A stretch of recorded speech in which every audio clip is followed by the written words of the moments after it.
You know that feeling, right? You're in the middle of a conversation, everything's going great, and then poof, silence. The word is right there on the tip of your tongue, but your brain just hits a wall. Oh, yeah, the classic brain freeze. Aw. And, it's almost never about how many words you actually know. It's Yeah. more of a momentary disconnect, a glitch between what's in your head and what you can access under pressure. But the mission here isn't just to, like, memorize a dictionary or something. No, not at all. It's about rewiring how your brain gets the information out. So speaking feels more fluid and, well, less stressful. That's the key distinction. We're looking at moving from let's say, a storage mindset to a retrieval mindset. Okay, so let's start with the biggest mental shift in the source material, which is stop translating. This is absolutely foundational. When you translate from your native language into English inside your head, you're creating this massive cognitive overload. You're asking your brain to do two jobs at once. Exactly. It's like running two different operating systems at the same time. It creates a lag. A delay. A delay, right. Yeah. So the source says you need to bypass that whole translation step and just start thinking in English. Which sounds kind of intimidating. It does, but the practical advice is pretty simple. You see the sun.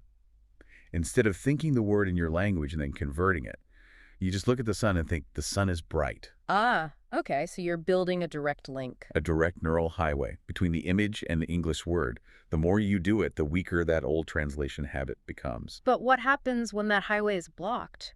You're mid-sentence, you want to say delicious, and it's just gone. Right. And that's where the power of simplicity comes in. Yeah. This is all about prioritizing.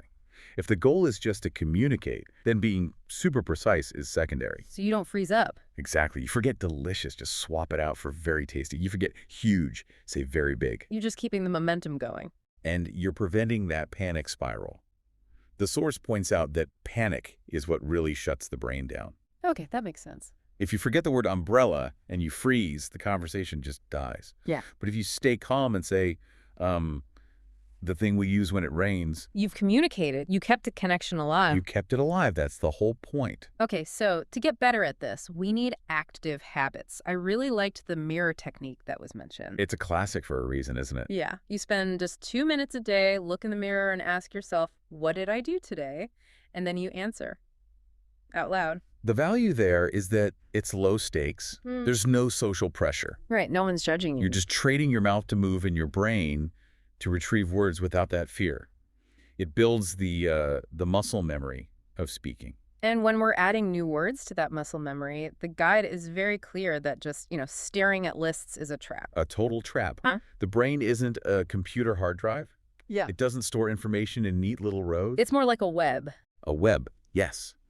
That's why context is king. You shouldn't just learn the word beautiful by itself. You need a hook. So you learn a phrase like, the sky is beautiful today. And to make that hook really stick, the source talks about the rule of 5. So you learn a new word, say, exciting. You don't just write it down. You have to speak it out loud immediately in 5 different sentences. This movie is exciting. My day was exciting. And what that does is it shifts the word from something you just passively recognize to something you can actively use. You're not just memorizing a definition. You're teaching your brain how the word actually behaves. So moving on to the more lifestyle side of it, the guide emphasizes a few immersion tools, things like flashcards for visual links, listening to content like this deep dive, and one that stood out to me was writing 1 single sentence a day. I love that one. Writing is the bridge between passively knowing something and actively speaking it. It slows the whole process down. It gives you time to find the right word without the pressure of a real conversation. So it reinforces those neural pathways we were talking about. Exactly. So if you look at the whole strategy, it's not really about working harder, it's about being consistent. That's it. You don't need to study for 3 hours on a Sunday, you just need to talk to your mirror for 2 minutes every day. Consistency creates fluency. Yeah. And that flexibility we mentioned, being willing to use a simple word when the complex one is gone, that sustains it. It's honestly a relief. You don't have to be perfect to be a great speaker. And that kind of leads to a final thought for you to consider. If the ultimate goal of language is connection, right? Connecting with another person, are we maybe silencing ourselves by trying to be too correct before we even speak? Maybe the mistakes aren't actually barriers.